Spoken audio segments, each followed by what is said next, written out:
आओ झुककर सलाम करें उनको जिनके हिस्से में मुकाम आता है, खुद नसीब होता है वो खून जो देश के काम आता है। आज हम जानेंगे वीर सपूत महाराणा प्रताप के बारे में। महाराणा प्रताप कैसे योद्धा, एक वीर योद्धा के नाम से जाने जाते हैं। महाराणा प्रताप ने किसी की अधीनता नहीं स्वीकार की।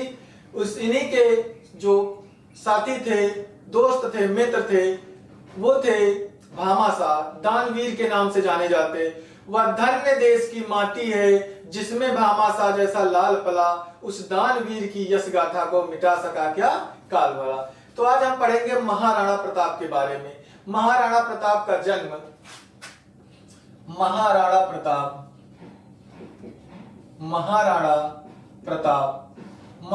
प्रताप बहुत ही बलशाली राजा थे। महाराणा प्रताप का जन्म 9 मई 1540 को कुंभलगढ़ में हुआ।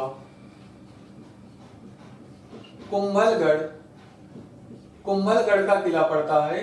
महाराणा प्रताप का जन्म 9 मई 1540 को कुंभलगढ़ के किले में हुआ। इनकी माता का नाम था जयवंता बाई। माता का नाम था जयवंता बाई। जयवंता बाई। पिताजी का नाम था उदय सिंह। उदय सिंह, सरदार उदय सिंह, महाराणा उदय सिंह।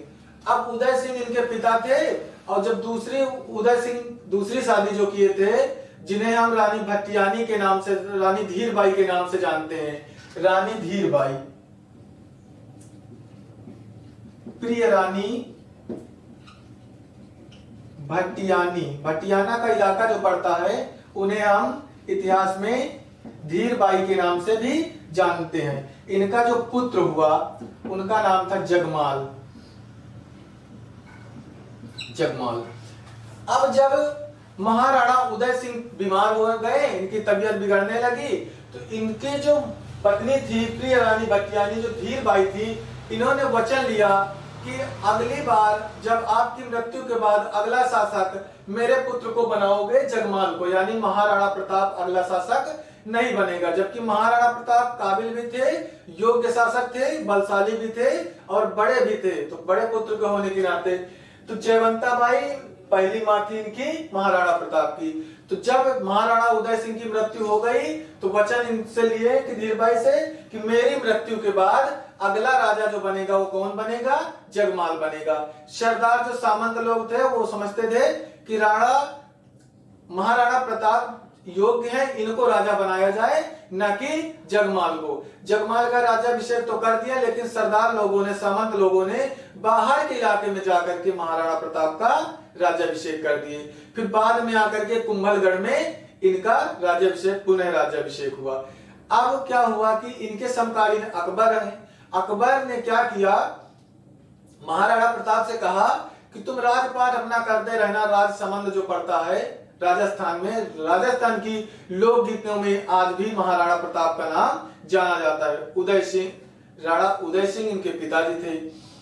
जो उदयपुर है, जहां झीलों की नगरी कहा जाता है, उसके बाद भीलवाड़ा, कुंभलगढ़, ये सब महाराणा प्रताप के। तो ये जो सिसोदिया गहलोत वंश के शासकों ने राज किया था, तो सिसोदिया लगता था इनके नाम के आगे। अब महाराणा प्रताप जब इनका राज्याभिषेक पुनः हुआ, तो उस समय अकबर जो मुगल बादशाह थे, वो दिल्ली दरबार, यानी दिल्ली के पूरे शासक थे पूरे भारत के, तो वहां दिल्ली में बैठते थे।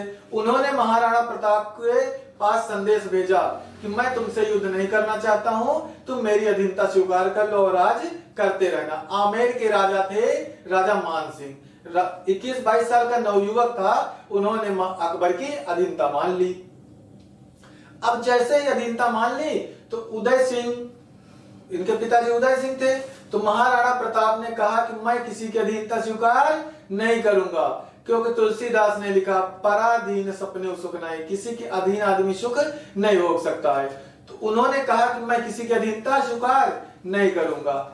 अब मान सिंह को सेनापति के रूप में जो थे, उनको भेजा कि जाओ महाराणा प्रताप से कह दो कि हम तुमसे युद्ध करना नहीं चाहते हैं, आप आ जाइए और हमारे अधीनता स्वीकार कर लो।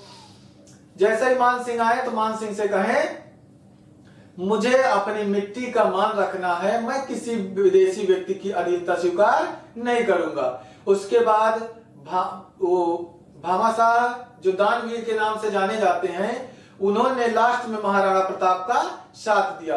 क्यों साथ दिया? कहा कि क्योंकि तुम्हारा मकसद बहुत नेक है। अब भगवान दास तोडरमल ऐसे करके मान सिंह सबको एक एक करके महाराणा प्रताप के दरबार में अकबर भेजते गए, लेकिन अकबर ने अधीनता अकबर की महाराणा प्रताप ने नहीं स्वीकार की। महाराणा प्रताप जब अधीनता नहीं स्वीकार किए तो ये हो गया कंफर्म कि अब युद्ध होगा। युद्ध होगा तो युद्ध लड़ना पड़ेगा ना। तो युद्ध लड़ने के लिए पृष्ठभूमि तैयार होती है, जिसे हम 18 जून 1576 के नाम से जानते हैं, हल्दी घाटी का युद्ध। 18 जून 1576, 18 जून 1576 हल्दी घाटी का युद्ध। अब हल्दी घाटी युद्ध की पृष्ठभूमि तो तैयार हो गई, लेकिन युद्ध लड़ना पड़ेगा। तो महाराणा प्रताप का साथ दिया शेर शाह सूरी के जो वंशज थे, हकीम खान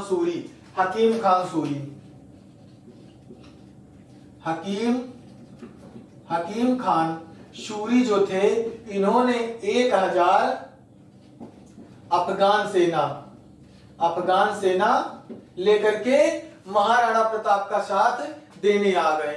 उसके बाद राणा पुंजा जो थे, राणा पुंजा जो भील जाति के थे, भील जाति के सरदार थे, इन्होंने भी महाराणा प्रताप का साथ दिया। और महाराणा प्रताप धीरे धीरे करके छोटी छोटी सेनाएं इकट्ठा हो रही। जो भील जाति थी वो बहुत ज्यादा एनर्जी से भरी होती थी। वो युद्ध जो लड़ती थी वो गुरिल्ला युद्ध पद्धति से लड़ती थी। गुरिल्ला युद्ध पद्धति मतलब छिप छिप करके पहाड़ियों में, और इनके पास धनुर्धर बहुत अच्छे थे। इनके पास कोई तोप नहीं थी, लेकिन धनुर्धर बहुत अच्छे थे, धनुष बाण वाले। अब इनकी पूरी पृष्ठभूमि तैयार हो गई हल्दी घाटी के युद्ध में। अब अकबर नहीं लड़ने आए, अकबर के पास तो बहुत रसाधर, बहुत सेना है। उन्होंने मान सिंह को सेनापति के रूप में भेजा और कहा जाकर के महाराणा प्रताप से युद्ध करना। महाराणा प्रताप का जो घोड़ा था वो चेतक था,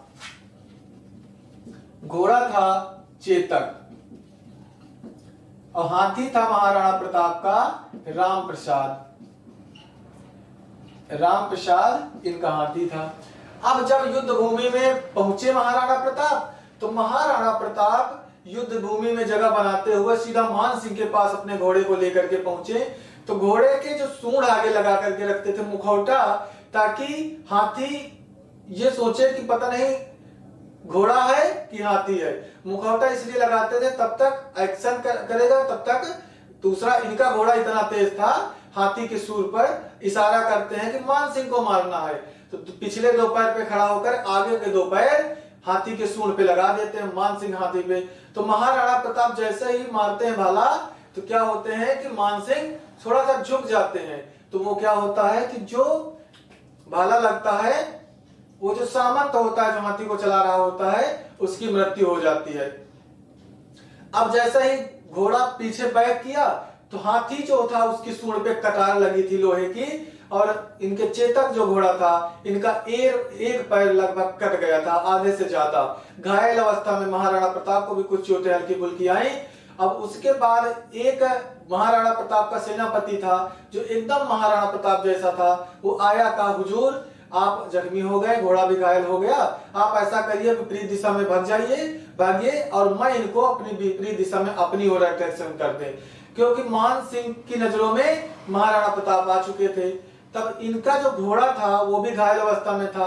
तो मुखौटा लगा करके रखते हैं ना, राज चिन्ह होता है, राजा की पहचान होती है। फिर वही राज चिन्ह लेकर के वो सेनापति लगा लिया, वो विपरीत दिशा में भागा, उसके पीछे सभी सेना का अटैक्शन हुआ, सभी भागे उधर।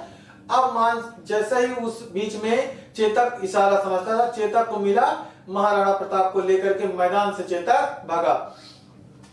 अब कहते हैं कि इनकी जो तलवार थी 208 किलो की 2 तलवारें रखते थे, 72 किलो का कवच था, 80 किलो का भाला है, 7.5 फीट की हाइट थी, 1 क्विंटल 10 किलो से भी ज्यादा इनका वजन था। इतना तगड़ा बेल्ट था महाराणा प्रताप का कि देख करके ही सेना कांप जाती थी।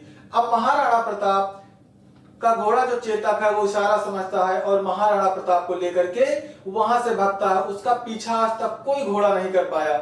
उधर एक बरसाती नाला पड़ता है 18-20 फीट का, उसके लिए कहा गया आगे नदियां थी अपार, घोड़ा कैसे उतरे पार। राणा ने सोचा इस पार, तब तक घोड़ा उस पार। इतना तेजी थी घोड़े में। और वो अंतिम यात्रा होती है घोड़े की, वो पार तो नाले को कर जाता है, पूरी जी जान लगा देता है, उसी जगह उसकी मृत्यु हो जाती है। मृत्यु पर महाराणा प्रताप को बहुत अफसोस होता है और उसी जगह राजसमंद में आज भी हल्दी घाटी पड़ता है, वहीं चेतक की समाधि बनी हुई है।